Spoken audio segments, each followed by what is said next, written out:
Kejawen. Untuk siapa saja yang ingin mengetahui kejawen lebih mendalam. Sangkan Paraning Dumadi Sri Joyoboyo. Aliran kejawen, Sangkan Paraning Dumadi Sri Jayabaya, adalah aliran kepercayaan yang mempercayai adanya silsilah manusia yang digabungkan dengan cerita dalam pewayangan. Berikut adalah sedikit penjelasannya. Menurut kepercayaan ini, sebenarnya pohon silsilah itu ada 3 golongan, yaitu, sejarah silsilah manusia, sejarah silsilah Banu Yan, yang sama sekali tidak diketahui manusia, dan sejarah silsilah campuran manusia dan Banu Yan ini pun tidak banyak diketahui kecuali dari Nabi Sis alaihi salam. Berikut ini adalah silsilah itu yang akhirnya menurunkan silsilah Raja Kadiri Jayabaya. 1. Nabi Adam Sang Hyang Janmawali Jaya, Sang Hyang Adama. 2. Nabi Sis Sang Hyang Sita. 3. Sayyid Anwar Sang Hyang Nur Cahya. 4. Sang Hyang Nurasa. 5. Sang Hyang Menang, Sang Hyang Wisesa. 6. Sang Hyang Manikmaya, Betara Guru. 7. Betara Brahma, Sri Mahapunggung, Dewa Brahma. 8. Betara Sadana, Brahmanisita. 9. Betara Satapa Tritusta. 10. Bambang Parikanan. 11. Resi Manumayasa. 12. Resi Sekutrem. 13. Begawan Sakri. 14. Begawan Palasara. 15. Begawan Abiyasa, Maharaja Sanjaya. 16. Pandu Dewanata. 17. Dananjaya R. Arjuna. 18. R. Abimanyu. 19. Prabu Parikesit. 20. Prabu Yudayana. 21. Prabu Yudayaka, Jaya Dharma. 22. Prabu Gendrayana. 23. Prabu Jayabaya. 24. Prabu Jaya Amijaya. 25. Prabu Jaya Amisena. 26. Raden Kusumawi Citra. 27. Raden Citrasuma. 28. Raden Pancadriya. 29. Raden Anglingriya. 30. Prabu Suwelacala. 31. Prabu Sri Mahapunggung. 32. Prabu Kandihawan, Jaya Lengkara. 33. Resi Gatayu. 34. Resi Lembu Amiluhur. 35. Raden Panji Asmara Bangun Inu Kertapati. 36. Raden Kudalaweyan, Mahesa Tandreman. 37. Raden Banjaran Sari. 38. Raden Munding Sari. 39. Raden Munding Wangi. 40. Prabu Pamekas. 41. Raden Jaka Sesuruh R. Wijaya, Raja Majapahit. 42. Prabu Taruma, Brekumara. 43. Prabu Hardaningkung, Brawijaya I. 44. Prabu Hayam Wuruk. 45. Raden Putra. 46. Prabu Partawijaya. 47. Raden Angkawijaya, Damarwulan. 48. Betoro Katong. 49. Doro Prenggo. Sangkan Paraning Dumadi. Berikut ini adalah beberapa pengertian dari terjemahan yang mungkin berasal dari kitab Sangkan Paraning Dumadi yang merupakan warisan leluhur tanah Jawa. Sebelum manusia itu lahir, Dumadi ke dunia adalah belum mempunyai nama asmo asma, nami aran, jejuluk tetenger, yang bisa dikatakan belum ada. Dan setelah manusia itu lahir barulah akan diberi nama atau dengan kata lain mempunyai nama. Dengan begitu artinya manusia itu asalnya tidak ada menjadi ada dan kemudian pada akhirnya menjadi tidak ada lagi, sempurna. Kemudian syarat-syarat agar supaya bisa mendapatkan tempat hidup sebenarnya, sejatin urip, yang kekal, adalah bukan karena kata-kata siapa tetapi hanya melulu karena pengetahuan yang benar-benar karena diberi penglihatan batin kauruh. Dan sekali lagi syarat-syarat itu bukan karena manusia oleh manusia, tetapi benar adalah karena orang Jawa tidak berani menyebutnya karena dianggap jangkar, tidak sopan, yaitu Gusti yang menciptakan jagat gumelar, bumi dan seisinya. A. Pengertian tentang roso lan ros-rosing, rasa dan ruas-ruasnya. Roso adalah alat untuk hidup, dan ruas-ruasnya, ros-rosing roso, adalah penggalan-penggalannya yang diberi nama. Artinya ada rasa begini, ada rasa begitu asin, manis, pahit, dingin, panas, del, dan itu semua adalah termasuk dalam rasa seutuhnya, roso sejati. Roso sejati adalah rasa tidak dapat berubah. Ruas-ruas dari rasa itu semua tadi akan lengket menempel di badan halus maupun badan kasar kita. Ruas-ruas rasa yang lain seperti kerasan, kesepian, cinta, dendam, bahagia itu juga merupakan bagian dari ruas-ruas rasa yang akan menempel pada hati perasaan. Sedangkan rasa mujur, sengsara, ingat, waspada, curiga, kasihan, menyesal, ikhlas itu di mana-mana ada, di batin, di budi, di badan, dan itu dinamakan rasa pikiran, rosoning pikir. Sebagai contoh, misalnya ketika membuat sayur dan ternyata rasanya hambar kurang garam, itu kan cukup diberi garam, bukannya lantas bertengkar. Bila hanya masalah sayur yang kurang garam saja menjadikan sebuah pertengkaran, itu namanya belum tahu mengerti tentang rasa. B. Pengertian tentang reh mangukut warongko manjing curigo. Artinya reh mangukut ialah jiwa yang mengukut raga atau jiwa yang meringkes raga, badan. Keadaan biasa seperti ini maka badan atau raga ada di luar sedangkan jiwa ada di dalam, dan sebaliknya apabila terkukut maka jiwa akan meringkes raga, dengan kata lain raga akan masuk ke dalam jiwa. Yang dimaksud jiwa di sini adalah badan halus, dan hal inilah yang dilambangkan sebagai warongko mancing curigo. Banyak ahli kebatinan kasampurnan yang menginginkan hal seperti ini. Apabila seseorang sudah memahami apa yang disebut reh mangukut ini maka bisa dianggap sarjono, sujono atau juga sesepuh liring sepuh. Yang dimaksud adalah sepi howo tanpa kemauan, sepi ing pamuring tanpa amarah, dan sepi ing pepengin tanpa keinginan. Jadi menjalani hidup dengan menjadi manusia biasa yang sebiasa-biasanya, sepi howo awas loroning atunggal. C. Tentang kebatinan. Artinya olah batin yaitu menjalankan hal-hal yang baik-baik saja dan meninggalkan semua yang jelek-jelek. Berkata harus jujur, sama antara yang diucapkan dan yang dilakukan. Hal ini adalah agar manusia itu selamat dan sempurna hidupnya di dunia dan akhirat. D. Tentang ngelmu. Ngelmu iku kelakone kanthi laku. Sebuah pepatah Jawa namun banyak sekali orang yang tidak mengerti artinya. Tetapi mungkin ini berbeda dengan hal itu. Ngelmu itu sendiri adalah sesuatu penglihatan yang didapatkan secara batiniah. Jadi bukan ilmu yang biasa kita sebut sebagai ilmu pengetahuan IPA/IPS. Sebuah ngelmu mestinya orang harus mendapatkannya dengan syarat-syarat laku atau yang sering disebut sebagai laku prihatin. Namun demikian banyak orang mendapatkan ilmu itu dengan cara membeli atau dengan bahasa halus mahar. Maka bila kita ibaratkan orang yang melamar pekerjaan dengan menggunakan ijazah palsu, saat diwawancarai maka akan dijawab dengan lancar karena memang yang diketahui hanya kulitnya saja. Namun demikian apabila orang itu sudah mendapatkan kerjaan yang sesungguhnya apapun yang dikerjakan rasanya tidak benar alias ngawur. Demikian pula halnya ngelmu yang tidak diperoleh dengan laku. E. Tentang gusti. Gusti itu berasal dari kata bagus ing ati. Hati yang bagus itu adalah hati yang selalu bersih dari kotoran alias suci yang berarti pula berada pada Hyang Widi pencipta alam semesta. Maka dari itu manusia yang dapat membersihkan hatinya dari kotoran dan selalu berbuat kebaikan disebut pula sebagai orang yang telah dapat menyatukan antara lahir dan batin, dan itulah yang disebut manunggaling kawulo lan gusti. F. Tentang gaib. Yang disebut gaib adalah sesuatu yang samara, tidak dapat diraba dengan tangan, tidak dapat dilihat dengan mata. Hal ini juga yang dikatakan dekat tanpa singgungan dan jauh tak terhingga yang ukurannya sebesar mereka di bubut.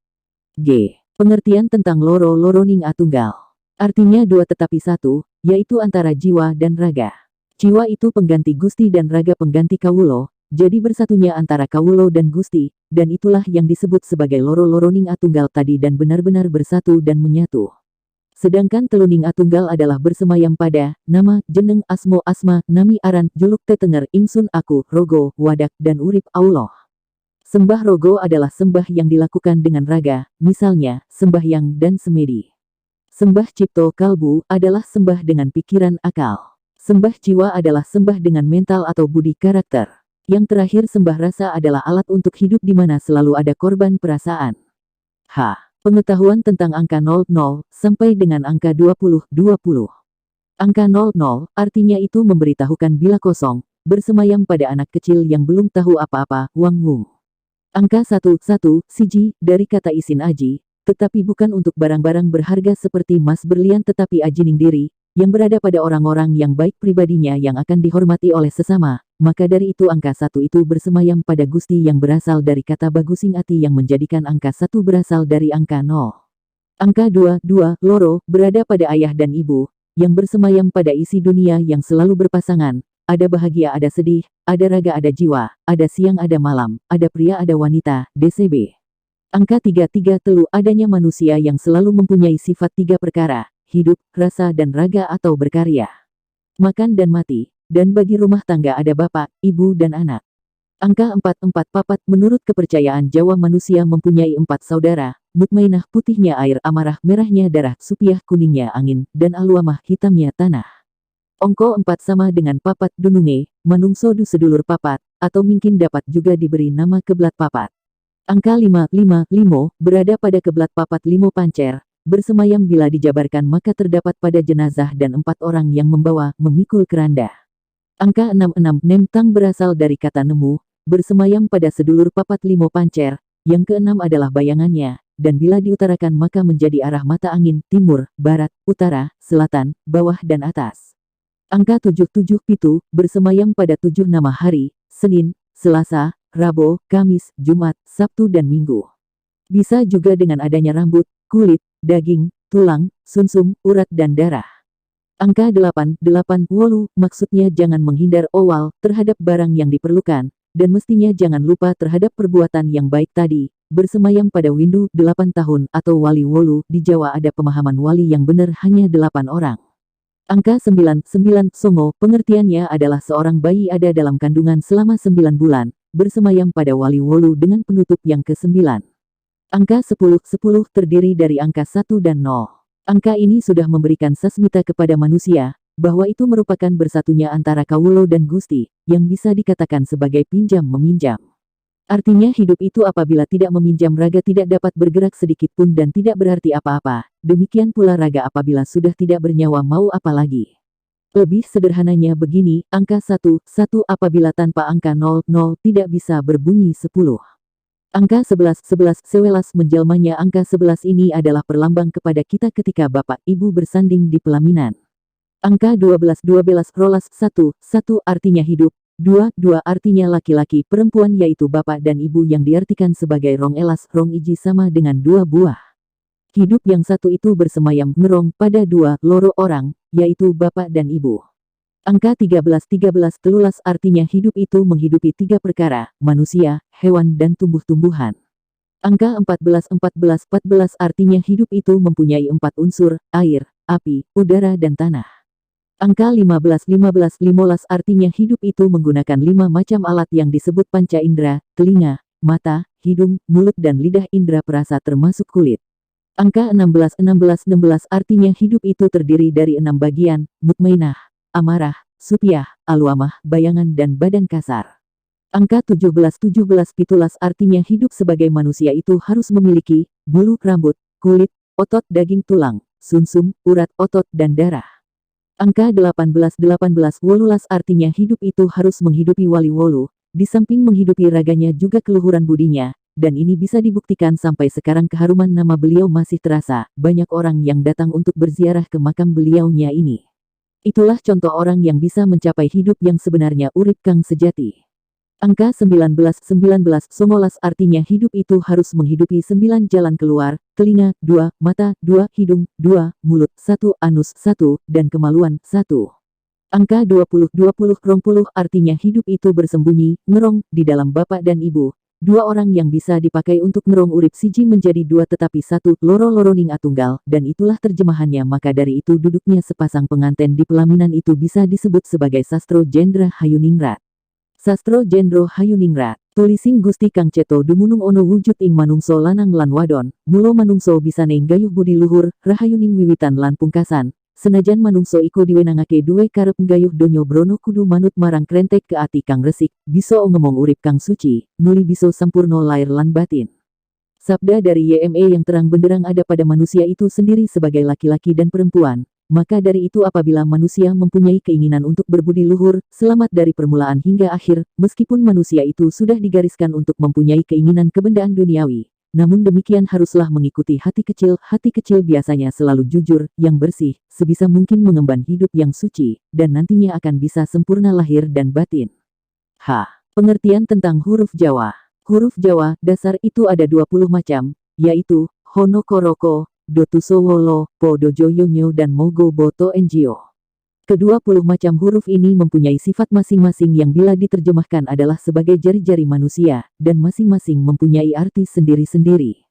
Ho sama dengan huruf hidup, no sama dengan nur, ko sama dengan cahaya, ro sama dengan roh, ko sama dengan kumpul, do sama dengan zat, tu sama dengan tes, so sama dengan siji, wo sama dengan wujud, lo sama dengan langgeng kekal, po sama dengan papan, do sama dengan dawuh perintah, jo sama dengan jasad, yo sama dengan nyaguhi, sanggup, nyo sama dengan ngelungake, memberikan, mo sama dengan margo, jalan, go sama dengan gaib, bo sama dengan babar, lahir, to sama dengan tukul, tumbuh, dan terakhir NGO sama dengan ngalam gumilang. Tentang huruf Jawa yang disusun yang paling depan dengan paling belakang. Ho NGO sama dengan hangen-hangen angan-angan, noto sama dengan nutuk, memukul, kobo sama dengan coblong, bolong, rogo sama dengan raga, komo sama dengan benih, donyo sama dengan donyo, dunia, tuyo sama dengan air, sojo sama dengan siji, wodo sama dengan wadah tempat, dan lopo sama dengan lampus. Huruf pertama dan huruf ke-9 adalah howo.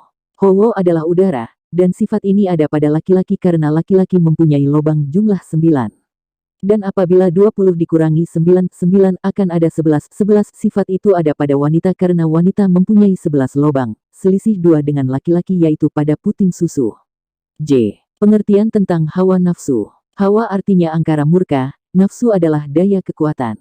Jadi hawa nafsu secara keseluruhan berarti angkara murka yang didorong oleh kekuatan setan. K. Tentang sedulur papat limo pancer. 1. Mutmainah, bersemayam di jantung berwujud air berwarna putih, dengan watak yang suci dan sungguh-sungguh, pintunya ada di hidung. Hidung adalah alat atau panca indera yang tak pernah bohong. Contoh, ketika hidung mencium bau ikan asin maka bisa dipastikan di dapur ada yang memasaknya meskipun mata belum melihat. Ketika hidung mencium bau terasi yang kagak enak, tetapi tetap juga dimakan atau dibutuhkan meski sekedar hanya sebagai bumbu. Ketika hidung mencium bau harumnya kembang toh ketika dimakan rasanya tidak enak, pahit. 2.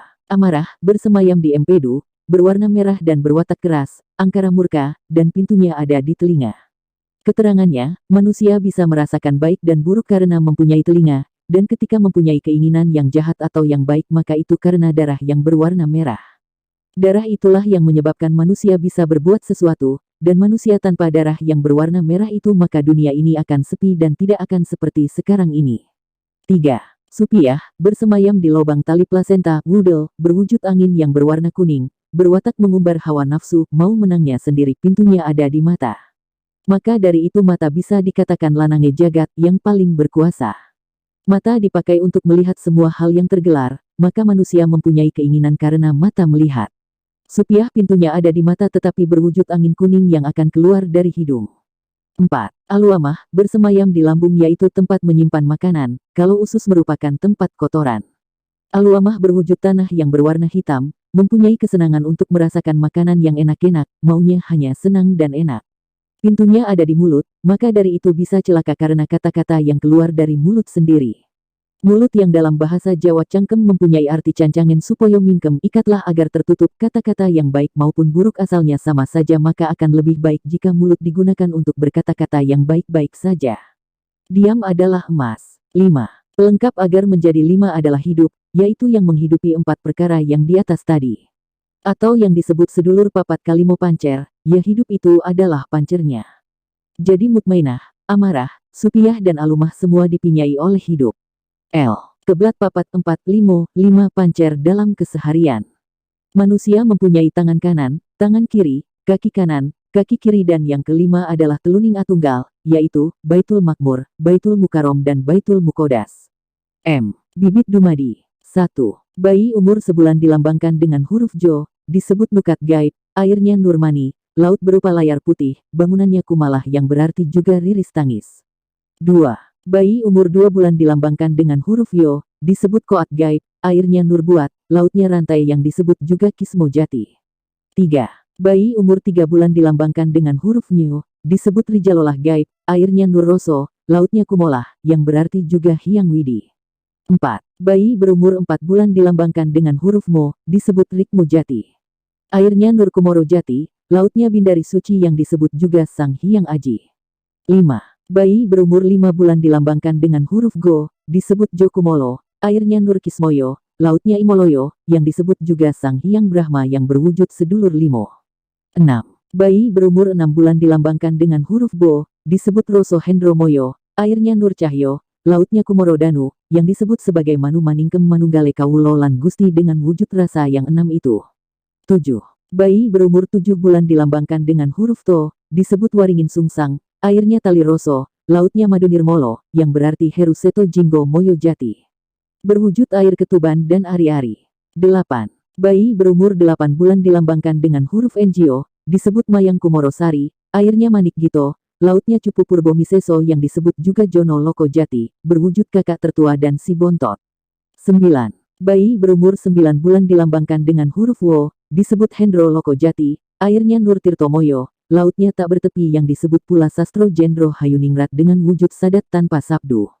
Setelah itu bayi akan lahir dan melihat terangnya dunia yang dilambenakan dengan bintang Johar sebagai kelahiran Dumadi Ingsun yang disebut pula bintang Algoniu. N. Pengertian tentang tempat bersemayamnya angkara di Triloko. Triloko, jagat telu terbagi menjadi 3 yaitu, Guru Loko ada di otak, Indro Loko ada di hati, dan Jono Loko ada di syahwat zakar. Apabila nafsu angkara itu baru berada di otak pikiran, maka keinginan orang itu adalah derajat pangkat semat keramat.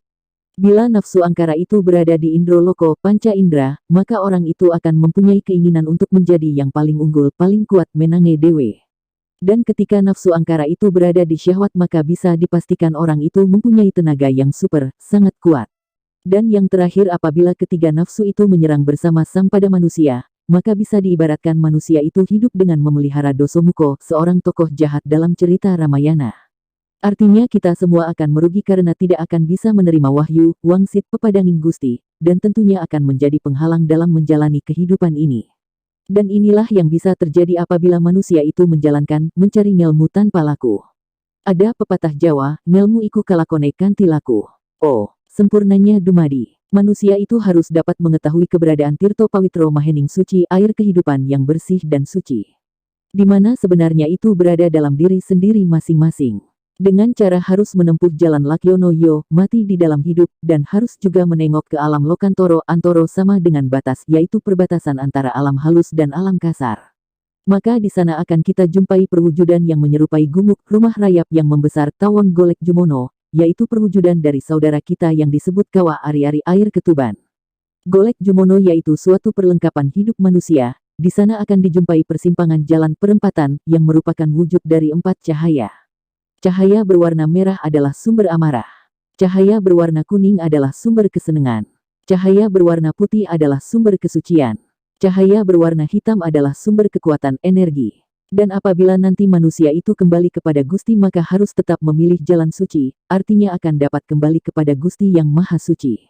P. Kunci Sangkan Paraning Dumadi. Hyang Sukmo Sejati. Seksenono ingsun kirim gondo arum kang dak kirim sedulurku kang lahir bareng sedino kang dak sebut kakang Kawah Adi Ari-Ari, kakang Barep Adin Wuragil. Kang adoh tampo wangenan cedak tampo senggolan, yo iku titipane wong tuaku lanang lan wadon. Kakang Kawah Adi Ari-Ari moro tampanono kiriman gondo arum iki, dak suwun jumbuh dari siji karo sang Hyang Sukmo Sejati. Hyang Sukma Sejati, saksikanlah aku mengirim wewangian yang aku alamatkan kepada saudara yang terlahir bersamaku yang saya sebut sebagai kakang Kawah Adi Ari-Ari, kakang sebagai si sulung dan adik sebagai bontot. Yang jauh tanpa wewangian dan yang dekat tanpa singgungan, yaitu titipan dari kedua orang tuaku laki-laki dan perempuan. Kakang Kawah Adi Ari-Ari segera terimalah kiriman wewangian ini, dan saya minta agar menyatu dengan sang Hyang Sukma Sejati. Ki. Bibit Sangkan Paraning Dumadi. Tes putih Soko Bopo. Tes abang Soko Biyung, wujud gedong cagak papat lawange songo, gumantung tampo centelan isen-isene Hyang Sukmo Sejati. Lungguhe ono batinku kang suci, kanggonan wekasan urip sejati, kang aran zat lan sifat weruh sak durunge winarah, tetep madep mantep langgeng sak kodrat ingsung, dadio sak ciptan ingsun. Bijih putih dari bapak dan bijih merah dari ibu, berwujud bangunan dengan tiang 4 dan 9 pintu, tergantung tanpa cantelan dan berisi Hyang Sukma Sejati. Bersemayam di batinku yang suci, sebagai awal hidup sejati, yang mempunyai zat dan sifat weruh sak durunge winarah, tetap setia dan taat bersamaan dengan diriku, dan jadilah apa yang ku kehendaki. Ngerti sak durunge winarah adalah pepatah Jawa yang kira-kira berarti, dapat mengerti tentang beberapa hal sebelum ada yang memberi tahu. R. Tentang pedoman hidup, Tri Prakoro. Sebenarnya banyak sekali pedoman hidup untuk manusia di Jawa ini, lihat, Ki Demang Sokowaten, namun demikian di sini mencoba untuk meringkasnya. Dengan itu pedoman hidup bisa digolongkan menjadi 3, yaitu, Wiryo, Harta dan Triwinasis. 1. Wirya. Mempunyai pengertian untuk menjunjung tinggi tra orang-orang besar. Mestinya adalah yang luhur itu budi dan derajat hidupnya, tetapi di sini bisa saja biar keturunan orang yang luhur budinya tetapi ternyata tidak. Sebagai contoh berikut ini adalah bersumber dari cerita wayang. Begawan Wisrowo adalah seorang biksu yang luhur, dan dipercaya oleh Prabu Sumali. Tetapi anakannya yang bernama Dosomuko tidak juga menjadi anak yang berbakti, luhur budi, malahan menjadi kekecewaan di dunia, menjadi sampah dunia. Begawan Durno adalah seorang pandito resi dan juga anak dari Begawan Baratwojo, tetapi dalam cerita wayang versi Jawa selalu menjadi orang yang berwatak angkara murka dan bermuka dua, selalu bersikap memuji kepada Pandawa di depannya, tetapi akan berusaha untuk menghancurkan Pandawa demi membela Kurawa. Santrin Kinono adalah orang sangat sudra dengan anggota badan yang kurang lengkap, tetapi mempunyai hati yang lurus dan berbudi luhur. Adalah ketika dia bisa menolong kepada Pandawa dan terhindar dari mara bahaya kebakaran yang diciptakan oleh Kurawa. Jadi makna sebenarnya di sini tentang berbudi luhur itu bukan pada turunannya, tetapi ada pada budi yang dibawa masing-masing. 2. Harta. Arti sebenarnya adalah kaya akan harta benda, tetapi pengertian di sini bukan hanya itu saja, yang penting adalah kaya akan ilmu pengetahuan. Dengan kaya akan ilmu pengetahuan maka bisa dipastikan akan menjadi pemaaf, menjadi orang yang menerima, nerimo penyabar, sangat sungguh-sungguh, sangat berhati-hati dan banyak mempunyai teman yang rukun terhadap sesame, karena keilmuannya itu dapat bermanfaat buat semua saudara maupun teman-teman semua. 3. Wasis. Yang dimaksud wasis di sini adalah kepintaran pandai. Orang yang pintar pandai akan mempunyai banyak pengetahuan, dan orang yang banyak mempunyai pengetahuan tidak akan pernah kesusahan. Yang penting agar kepandaiannya itu bukan untuk mengakali orang atau teman-temannya sendiri, atau juga bukan untuk melakukan hal-hal yang menyimpang dari pedoman hidup. Jadi ketiga di atas tadi mestinya harus bisa menjangkaunya, dan apabila ketiga di atas tadi sama sekali tidak punya, maka kan hilanglah sifat manusia tadi, dan yang tertinggal hanya sifat hewani saja. Ya begitu itulah manusia, apabila tidak mengindahkan akan pedoman hidup dan juga tidak waspada terhadap triprakoro, wirya, harta, wasis. Tentang jagat raya. Permulaan terjadinya jagat raya ini, adalah ketika zaman masih awang-uwung tidak ada apa-apa sama sekali, yang ada hanya Gusti Allah sendiri. Keadaan yang tanpa apa-apa itu tidak dapat terlihat oleh mata Tan Keno Kinoyo Ngopo tetapi ada, karena adanya kekuasaan dari Gusti Allah. Kemudian diciptakannyalah tiga perwujudan dan kemudian juga menyatu kepada ketiga perwujudan tadi yang disebut sebagai Trimurti Telu-Teluning Atunggal. Tiga warnanya, juga tiga kelihatannya dan tiga macam pula pekerjaannya, tetapi satu yaitu Gusti Tuhan yang Maha Esa. 1. Perwujudan yang pertama adalah Surya sebagai matahari dengan kekuasaannya memberikan kehidupan di seluruh jagat. Baik kasar maupun halus semua adalah kekuasaannya. 2. Perwujudan yang kedua adalah Condro sebagai rembulan dengan kekuasaannya memberikan perlindungan, memberikan sandang pangan dan kemakmuran dengan pemeliharaannya. 3. Perwujudan yang ketiga adalah Kartiko sebagai bintang yang mempunyai daya keadilan dan mati, dengan tugas menghilangkan semua perwujudan yang bersifat tidak kekal. Ketiga daya penguasaan tadi selalu beredar, hanyokro manggilingan, berputar terus berganti-ganti tanpa ada putusnya. Suryo yang membuat hidup, dipelihara dan dirawat oleh Condro, dan akhirnya dimusnahkan oleh Kartiko, begitulah seterusnya. Suryo sebagai matahari, selain mempunyai daya kekuasaan kehidupan juga mempunyai daya panas yang bisa berubah menjadi api, selanjutnya bersemayam di antariksa. Condro sebagai rembulan, selain mempunyai mengayomi, melindungi juga mempunyai daya dingin yang bisa berwujud sebagai air, seperti juga matahari selanjutnya akan bersemayam di antariksa. Begitu juga Kartiko sebagai bintang, selain mempunyai kekuasaan atas keadilan dan kematian maka mempunyai daya udara yang netral dan mempunyai wujud sebagai angin, selanjutnya juga akan bersemayam di antariksa. Perwujudan yang tiga warna tadi seterusnya berkumpul menjadi satu di antariksa, tertiup angin dari atas ke bawah, dari selatan ke utara, dari timur ke barat. Lama-lama api, air dan angin tadi berhenti-berhenti di tengah-tengah jagat raya, dan gumantung tanpa cantelan tergantung tanpa penyangga, dan perwujudan akhir ini yang disebut sebagai magma. Lama-kelamaan magma tadi menjadi bergerak dan berwujud sebagai mineral, besi, baja, emas, perak, dan lain-lain. Mineral-mineral tadi terus berkembang menjadi batu, dan batu berkembang menjadi pasir, pasir berkembang menjadi tanah. Karena magma tadi adalah perwujudan yang sangat panas dan terbungkus oleh batu, pasir, tanah dan sebagainya maka lama-kelamaan akan menguap dan air akan meresap ke dalam tanah. Tanah yang basah oleh air dan mendapat sinar matahari lama-kelamaan di bumi ini terjadi berbagai macam tumbuhan yang beraneka warna. Ya keadaan seperti itulah yang kemudian dinamakan bumi Sabtu, lapis 7.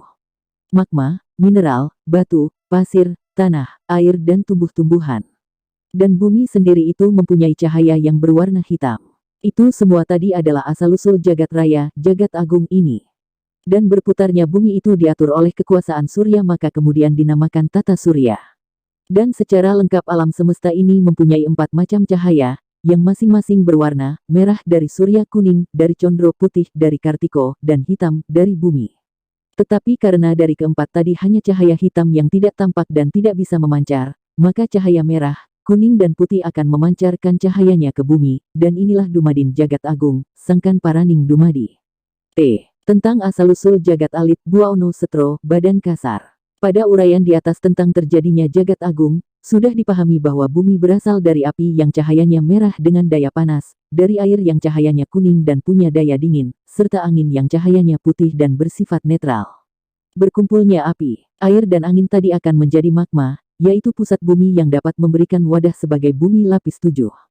Berkumpulnya daya panas, dingin dan hampa angin akan mewujudkan cipta, rasa, dan karsa, adalah berkumpulnya zat yang merupakan asal-usulnya kehidupan. Berkumpulnya 3 macam warna merah, kuning dan putih adalah mewujudkan sukma, yaitu badan halus yang juga dianggap sebagai para dewa, dewi, batara, jin, peri, DCB. Panas, dingin dan netral tadi sebelum menyatu menjadi zat maka akan memenuhi antariksa, awang wung, dan dalam pengetahuan modern hal ini disebut sebagai proton, elektron dan neutron, yang bersatu membentuk zat yang dinamakan atom. Berkumpulnya 4 macam cahaya tadi akan mewujudkan nafsu, yaitu yang akan dipergunakan sebagai syarat mutlak untuk hidup manusia. Sedangkan berkumpulnya sari-sari dari api, air, angin dan tanah bumi akan menjadi badan kasarnya manusia. Dan sebelum di jagat raya ini terdapat makhluk-makhluk berbadan kasar, maka terlebih dahulu yang ada adalah makhluk-makhluk berbadan halus, yaitu suksma, dan pada waktu itu semua makhluk itu yang dinamakan sebagai dewa-dewi, Betoro Betari, jin, peri, prayangan, DCB. Dari kesemua macam titah makhluk yang berbadan halus itu maka dewa-dewi, Betoro Betari dianggap yang paling tinggi kedudukannya, dan kehidupan dari makhluk-makhluk itu tanpa menyentuh tanah, dan perkembangbiakannya tidak menggunakan hukum-hukum kelahiran tetapi dengan sabda kun fayakun. Keadaan seperti itu berlangsung hingga beribu-ribu tahun lamanya, dan akhirnya pada suatu waktu salah satu dewa dan Betoro yang baru saja melakukan kesalahan-kesalahan besar terhadap Gusti Tuhan Yme, maka atas kekuasaan Sang Hyang Tunggal Dewa tadi disabda menjadi manusia, yaitu makhluk berbadan kasar dan harus menghuni bumi. Dan setelah itu maka kemudian berlangsung hukum kelahiran, dan dewa-dewi yang disabda mau bisa disebut sebagai Manu. Yang dikatakan Manu adalah karena menurut hukum kodrat dari penjelmaan para dewa Betoro yang berbadan kasar. Dan manusia adalah menurut hukum kodrat sebagaimana manusia biasa, artinya berkembang biak dengan hukum-hukum kelahiran. Para Manu tadi yang menurunkan manusia yang berasal mula dari hukum kodrat kelahiran disebut sebagai Swayambu Manu. Asal mula makhluk berbadan halus. Berkumpulnya rasa, cipta dan karsa yang akhirnya mewujudkan zat yang asalnya dari Trimurti, Surya, Chandra dan Kartika, yaitu zat yang suci yang kesuciannya hampir menyamai yang maha suci. Karena memang zat tadi berasal dari daya Gusti Kang Moho Suci dan bisa disebut sebagai Zatullah. Perbedaannya sucinya Gusti akan memenuhi jagat raya, sedangkan sucinya zat tadi hanya dapat memenuhi badan satu saja. Gusti yang Maha Agung akan menguasai jagat dan seisinya, maka zat itu hanya menguasai badan kasar dan seisinya. Dan zat tadi yang menjadi utusan Gusti untuk memayu Hayuning Bawono dan seisinya dengan hukum-hukum kelahiran dan hukum-hukum sabda. Hukum kelahiran menggunakan badan kasar dan hukum sabda menggunakan badan hakus atau suksma. Apabila zat melakukan kesalahan, mendapat karma, maka akan menjadi utusan lewat hukum sabda dengan sarana badan halus suksma. Karma berasal dari kata karya manah perbuatan hati. Semua perbuatan yang berasal dari pikiran itu pasti akan berbuah. Perbuatan yang baik juga akan berbuah kebaikan dan sebaliknya maka perbuatan yang buruk juga akan berbuah keburukan. Maka ada pepatah Jawa mengatakan, ngunduh wohing pakarti. Dan itulah hukum karma, semua manusia hanya tinggal memetik hasil perbuatannya. Karena zat badan kasar yang ditempati suksma, adalah selalu memiliki karma, baik maupun buruk, maka zat itu harus menjadi utusan melalui penjelmaannya dengan hukum-hukum kelahiran. Dengan begitu semua orang, manusia, hidup yang dilahirkan ke alam dunia akan mempunyai dosa karma, dan apabila tidak mempunyai karma maka tidak akan dilahirkan. Juga apabila tidak mempunyai karma berarti masih berbadan halus alam kedewaan, dan yang berlaku adalah hukum sabda. Penjelmaan zat hidup dari alam kedewaan ke manusia adalah melalui hukum-hukum kelahiran, jadi haruslah melewati perseteruan antara pria dan wanita. Mungkin kisah berikut ini bisa menjabarkan hal tersebut. Dan kala itu, ketika ibu masih gadis dan bapak masih jejaka, sebenarnya diriku sudah ada. Saya berada, bersemayam, di cipta rasa dan karsa dari kedua orang tuaku, dan bisa disebut sebagai sir atau grenjet. Dan setelah bapak dan ibu mendapatkan sir selanjutnya sar bapak dan ibu membuahkan budi.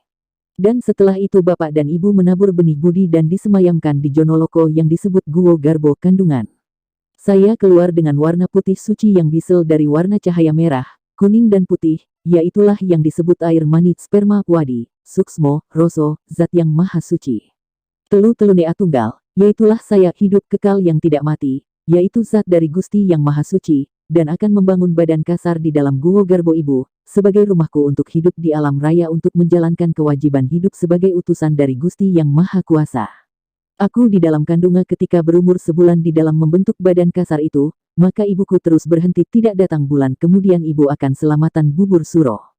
Selanjutnya setiap tanggal 1 suro maka para ibu-ibu akan membuatkan bubur suro. Bubur suro ini merupakan beras biasa yang akan dihias dengan irisan cabai merah dan telur dadar berwarna kuning. Itu mempunyai arti bahwa keadaanku yang akan menjadi badan kasar adalah berasal dari 3 macam warna. Merah berasal dari sarinya api, kuning dari sarinya angin dan putih dari sarinya air. Dan pada waktu itu saya juga mendapatkan sarinya warna hitam yang berasal dari bumi yaitu makanan yang dimakan ibu dan meresap melalui tali plasenta, sumber makanan bayi. Ketika kandungan sudah berumur 2 bulan, maka wujud badan kasarku bisa dikatakan pating grendul, maka dari itu kemudian diselamati dengan membuat jenang grendul.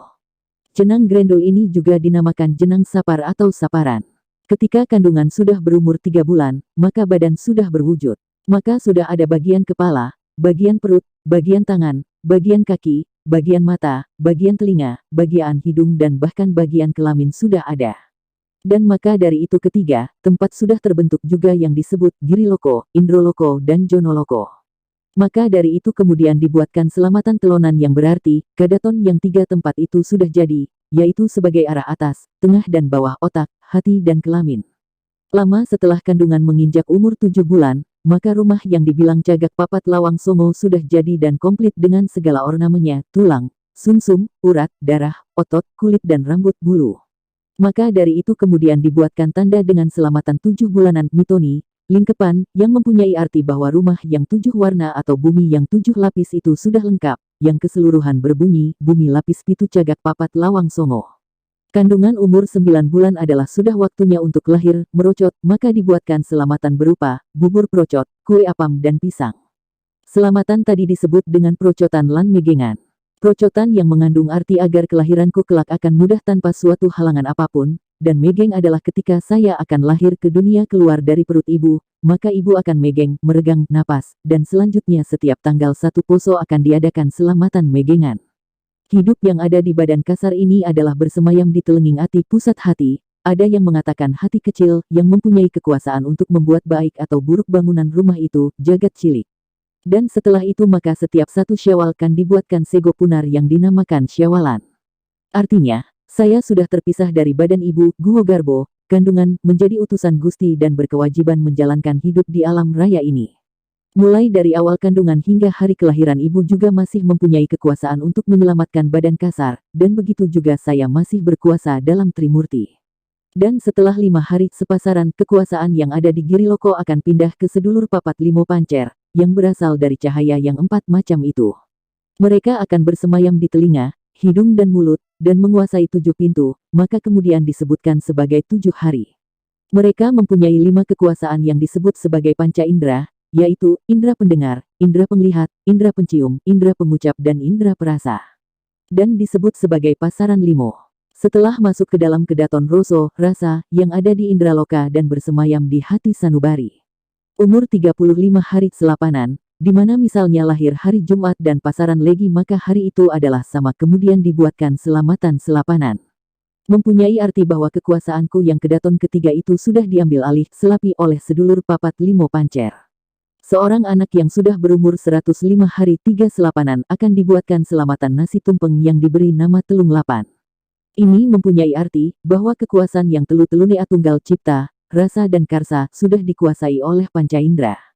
Dan sejak saat itulah maka kekuasaan di 3 kedaton itu sudah tidak ada sama sekali, mulai dari Trimurti hingga bumi lapis 7 semuanya sudah diakui oleh sedulur papat limo pancer. Dan keadaanku makin merasuk ke dalam makin dalam ada di pusat hati telenging hati, dan rumahku sendiri sudah ditempati, dikuasai, diatur dan dijaga oleh saudara sendiri sedulur papat limo pancer. Seperti itulah keadaan rumahku yang harus hidup terbelenggu oleh saudara sendiri, dengan tempat yang sangat rumit, dan kekuasaan hanya tinggal bagaimana untuk menghidupi badan kasar ini, dengan tujuan hidup untuk memayu Hayuning Bawono, tetapi semua sudah hilang, dan pada akhirnya nanti harus dipertanggungjawabkan di depan Gusti Kang Moho Kuwoso. Serat Sabdo Jati, Ronggo Warsito, Megatruh. 1.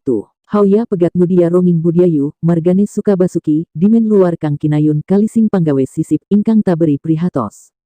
Jangan berhenti, selalulah berusaha berbuat kebajikan, agar mendapat kegembiraan serta keselamatan serta tercapai segala cita-cita, terhindar dari perbuatan yang bukan-bukan, caranya haruslah gemar prihatin. 2. Ulatna kang nganti bisane kepangguh galedehan kang sayekti, talitinen auya kleru, larasen sajroning ati tumanggap dimen tumanggon. Dalam hidup keprihatinan ini pandanglah dengan seksama, introspeksi, telitilah jangan sampai salah, endapkan di dalam hati, agar mudah menanggapi sesuatu. 3. Pamanggone aneng pangesti rahayu angayomi ing tias wening eninging ati kang suwung, nanging sejatining isi isin cipta sayektos. Dapatnya demikian kalau senantiasa mendambakan kebaikan, mengendapkan pikiran, dalam mawas diri sehingga seolah-olah hati ini kosong, namun sebenarnya akan menemukan cipta yang sejati. 4. Lakonana kelawan sabaraning kalbu, lamun obah niniwasi, kasusupan setan gundul ambe bidung gawa kendi isin rupiah keton. Segalanya itu harus dijalankan dengan penuh kesabaran. Sebab jika bergeser, dari hidup yang penuh kebajikan akan menderita kehancuran. Kemasukan setan gundul, yang menggoda membawa kendi berisi uang banyak. 5. Lamun nganti korup mering panggawe dudu, dadi panggonaning iblis, melebu mering alam pakewuh ewuh mering pananing ati temah wuru kabes turon. Bila terpengaruh akan perbuatan yang bukan-bukan, sudah jelas akan menjadi sarang iblis, senantiasa mendapatkan kesulitan-kesulitan, kerepotan-kerepotan, tidak dapat berbuat dengan itikat hati yang baik, seolah-olah mabuk kepayang. 6. Nora kengguh mering pamardi reh budiayu, hayuning tias sifat kuping, kinepung panggawe rusuh, lali pasihaning gusti ginuntingan dening hiang mano. Bila sudah terlanjur demikian tidak tertarik terhadap perbuatan yang menuju kepada kebajikan. Segala yang baik-baik lari dari dirinya, sebab sudah diliputi perbuatan dan pikiran yang jelek. Sudah melupakan Tuhannya. Ajarannya sudah musnah berkeping-keping. 7. Parandene kabeh kang samya andulu ulap kalilipen wedi ake ingkang pada sujud kinira yen jabaranil kautus dening hiang mano.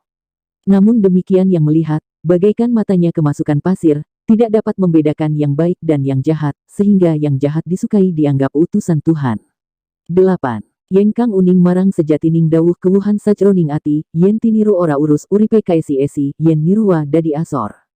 Namun bagi yang bijaksana, sebenarnya repot di dalam pikiran melihat contoh-contoh tersebut. Bila diikuti hidupnya akan tercela akhirnya menjadi sengsara. 9. Nora ngandel marang gaibing hiang agung anggelar sakalir-kalir. Kalamun temen tinemu kabek jane anekani kamurahane hiang mano. Itu artinya tidak percaya kepada Tuhan, yang menitahkan bumi dan langit, siapa yang berusaha dengan setekun-tekunnya akan mendapatkan kebahagiaan. Karena Tuhan itu maha pemurah adanya. 10. Hanuhoni kabeh kang duwe panuwun, yen temen-temen sayekti, dewa aparing pitulung, nora kurang sandang bukti, saciptanira kelakon. Segala permintaan umatnya akan selalu diberi, bila dilakukan dengan setulus hati. Tuhan akan selalu memberi pertolongan, sandang pangan tercukupi segala cita-cita dan kehendaknya tercapai. 11. Ki Pujangga nyambi paraweh pitutur, saka pengunahing widi ambuka warananipun aling-aling kang ngalingi angilang satemah katon. Sambil memberi petuah Ki Pujangga juga akan membuka selubung yang termasuk rahasia Tuhan, sehingga dapat diketahui. 12. Para jalma sajroning zaman pakewuh sudranira andadi, rahurune saya endarung keh tias mirong murang margi kasekten wus nora katon. Manusia-manusia yang hidup di dalam zaman kerepotan, cenderung meningkatnya perbuatan-perbuatan tercela, makin menjadi-jadi, banyak pikiran-pikiran yang tidak berjalan di atas ril kebenaran, keagungan jiwa sudah tidak tampak. 13. Katuane winawas dahat matrenyuh kenyaming sasmita sayekti. Sanitiasa tias malatkun kongas welase kepati sulaking zaman prihatos. Lama-kelamaan makin menimbulkan perasaan prihatin, merasakan ramalan tersebut. Senantiasa merenung diri melihat zaman penuh keprihatinan tersebut. 14. Waluyane benjang lamun anawiku, memuji ngesti sawiji, sabuk tebulir majenum gali bedan tudang tuding anacahkan sakehing wong. Zaman yang repot itu akan selesai kelak bila sudah mencapai tahun 1877 S 1945 M. Ada orang yang berikat pinggang tebu perbuatannya seperti orang gila, hilir mudik menunjuk kian kemari, menghitung banyaknya orang. 15. Iku lagi sirap zaman kala benduk kala suba kang gumanti, wong cilik bisa gumuyu, nora kurang sandang bukti, sediane kabeh kelakon. Disitulah baru selesai zaman kala bendu. Diganti dengan zaman kala suba. di mana diramalkan rakyat kecil bersukaria, tidak kekurangan sandang dan makan, seluruh kehendak dan cita-citanya tercapai. 16. Panduluneki pujangga durung kemput mulur lir benang tinarik, nanging kaseranging mumur andungkap kasidan jati, mulih mering jatining enggon. Sayang sekali, penglihatan sang pujangga belum sampai selesai, bagaikan menarik benang dari ikatannya. Namun karena umur sudah tua, sudah merasa hampir datang saatnya meninggalkan dunia yang fana ini. 17. Amung kurang wolung ari kang kadulu tamating pati-patitis wuskaton neng lokil makpul angumpul ing madya ari amerengi Sri Buddha Pon.